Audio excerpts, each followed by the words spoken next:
Kalau ditanya malu nggak jadi petani, kalau saya sih enggak, karena memang saya bisa seperti sekarang ya karena orang tua saya dulu bertani menanam padi untuk bisa menyekolahkan saya gitu.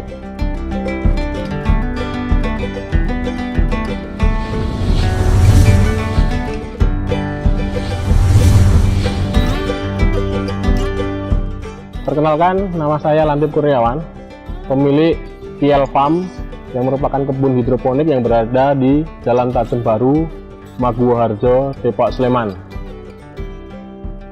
Kenapa menjalankan usaha hidroponik? Karena sebenarnya latar belakang saya berasal dari desa dan merupakan anak guru dan sekaligus petani. Jadi saya mempunyai keinginan untuk melanjutkan apa yang sudah pernah saya lakukan pada waktu masa kecil.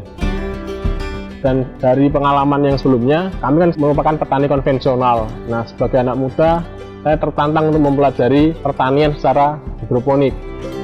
Alasan kenapa berhidroponik, karena hidroponik ini merupakan salah satu cara untuk bertani yang terukur. Kita bisa menghasilkan produk sayuran yang berkualitas, karena dalam hidroponik, semua unsur hara yang dibutuhkan oleh tanaman, kita bisa create secara terukur melalui nutrisi yang diberikan. Jadi untuk sayuran yang kita hasilkan, kita bisa hasilkan baik dalam bentuknya yang sangat menarik, juga dari sisi rasa maupun dari kualitas yang lain. Itu yang merupakan kelebihan dari hidroponik.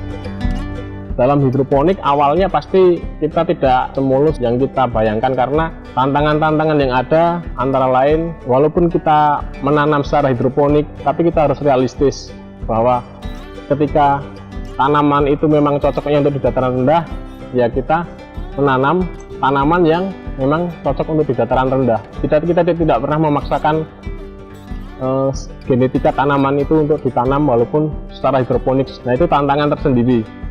Selanjutnya tantangannya yang lain adalah dengan berhidroponik ini sebagian material yang kita gunakan masih impor. Salah satunya media tanam seperti rockwool juga masih impor. Jadi ketergantungan bahan ini kadang ada kekurangan suplai untuk beberapa bahan yang kita perlukan. Nah, atas keadaan yang seperti itu, di perjalanan waktu saya berhidroponik juga akhirnya bisa berinovasi untuk mengurangi ketergantungan impor. Salah satunya adalah saya berhasil untuk membuat peralatan hidroponik yang berupa guli yang seperti Bapak Ibu sekalian lihat. Ini merupakan guli lokal produksi saya sendiri. Ini kita harapkan bisa menghadirkan produk hidroponik yang buatan lokal dengan harga yang terjangkau dan tidak tergantung dengan kebutuhan impor. Secara kualitas, produk kami tidak kalah dengan produk impor, karena kita produksi dari bahan yang menggunakan material yang terbaik dan kita sudah berikan anti UV dan memiliki ketahanan untuk 7 tahun. Di Kiel Farm di Jogja ini yang saya budidayakan berupa sayuran jenis selada, antara lain green oak leaf, sayuran selada keriting atau green carly, dan romaine. Karena beberapa jenis sayuran ini masih memungkinkan untuk dibudidayakan di dataran rendah dan memiliki nilai jual yang lebih tinggi dibanding dengan sayuran yang lain. Karena kita harus realistis dengan hidroponik, salah satu kelemahannya adalah harga pokok produksi kita yang relatif lebih tinggi dibanding dengan konvensional, karena kita harus investasi dari peralatan maupun operasional cost kita yang lebih tinggi dari konvensional. Mengenai hidroponik, proses yang kita lakukan ya hampir sama dengan konvensional. Artinya kita mulai menyemai, kita mulai pindah tanam, kemudian memanen. Dalam proses tersebut kita juga tidak lupa untuk memberikan pupuk. Cuman pemberian pupuk yang kita berikan di dalam hidroponik ini, kita melalui media air dan menggunakan pupuk yang secara spesifikasi adalah larut sempurna di dalam air.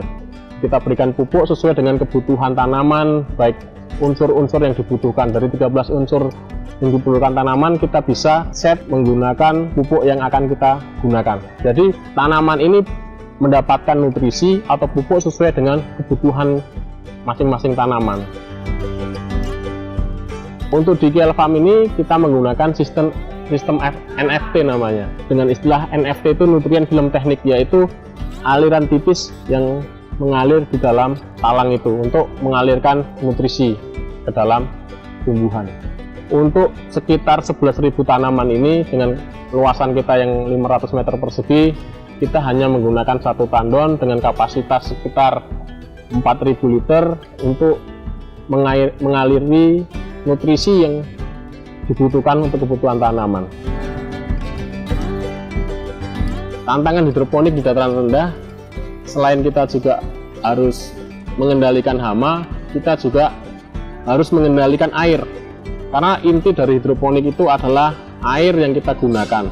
Artinya apa? Artinya air yang kita gunakan di kebun ini sebisa mungkin memiliki suhu di bawah 30 derajat.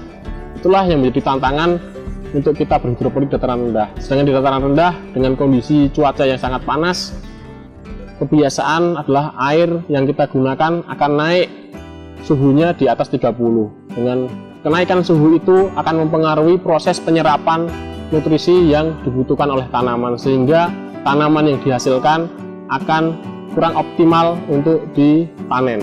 Cara mengatasinya, kita membuat instalasi yang terstandarisasi untuk hidroponik. Antara lain kita lihat kemiringan dari sudut untuk instalasi sendiri karena kita pakai NFT. Selanjutnya kita juga perhatikan bahwa tandon kita tanam di tanah dan kapasitas tandon kita besarin. Selain itu, secara alamiah kita juga yang kita bisa lakukan adalah untuk memperbesar flow rate dari aliran nutrisi tersebut. Itu mungkin yang bisa kita lakukan. Selain itu, untuk greenhouse sendiri, di siang hari kita lakukan pengkabutan agar suhu greenhouse bisa terjaga dan akhirnya juga berpengaruh pada suhu nutrisi.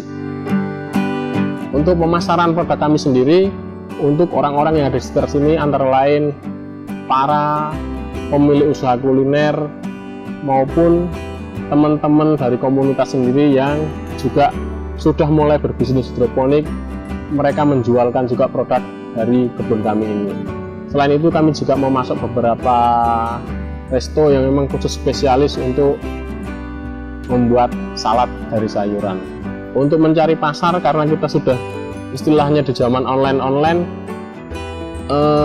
yang kami lakukan adalah membuat campaign atau iklan melalui media online. Kita membuat fanpage dari Facebook dan juga akun Instagram. Dari situ kita informasikan keberadaan kami mengenai produk-produk yang kita hasilkan, sehingga masyarakat di sekitar menjadi tahu bahwa oh ternyata di daerah Tajem, di daerah Sleman ada kebun hidroponik yang memproduksi sayuran.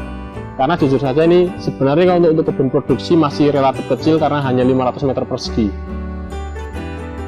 Permintaan pasar untuk sayur hidroponik sebenarnya sudah lumayan banyak, karena dari edukasi yang sudah kita lakukan selama hampir 2 tahun ini, akhirnya beberapa customer memahami kenapa harus membeli lebih daripada sayuran konvensional. Karena yang sudah saya sebutkan tadi bahwa sayuran ini lebih berkualitas, terutama untuk daya simpan, karena daya simpan kami untuk beberapa hari ke depan jika ditreatment secara benar tetap segar.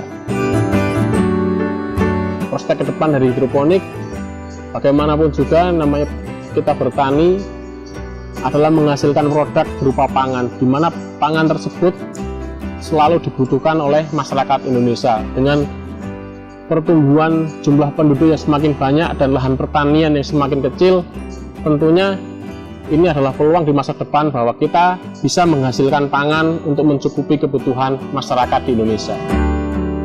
Motivasi saya menjalankan bisnis ini salah satunya adalah saya tertantang untuk mempelajari sesuatu hal yang baru. Kemudian saya tertantang bagaimana di tengah keterbatasan lahan pertanian kita bisa menghasilkan produk sayuran yang juga bisa berkualitas dan memenuhi kebutuhan dari masyarakat yang ada di sekitar sini. motivasi untuk para milenial yang ada di Indonesia, jangan pernah malu untuk menjadi petani. Walaupun saya yakin tantangan untuk menjadi petani sangat banyak, antara lain juga mengenai pengetahuan pertanian yang selalu maju dari tahun ke tahun, maupun dari harga produk pertanian yang mungkin dirasa kurang berpihak buat para petani. Selain itu juga karena anak muda ini banyak menganggap bahwa menjadi petani itu pekerjaan yang harus kotor-kotoran, tapi kita bisa memilih salah satu alternatif cara bertani, yaitu dengan hidroponik. Hidroponik ini kita menanam tanpa harus kotor-kotoran, kita tanpa mencangkul, tapi kita yang harus kita perhatikan adalah dasar-dasar hidroponik itu harus kita kuasai gitu. Terutama mengenai ilmu bagaimana teknis maupun mengenai pemupukan, juga mengenai instalasi, juga mengenai bibit apa yang atau benih apa yang cocok untuk ditanam, disesuaikan dengan kondisi lingkungan masing-masing. Terima kasih telah menonton video ini. Semoga apa yang saya sampaikan ini bisa memotivasi para milenial, terutama untuk tetap melanjutkan pertanian di Indonesia dan pertanian Indonesia maju.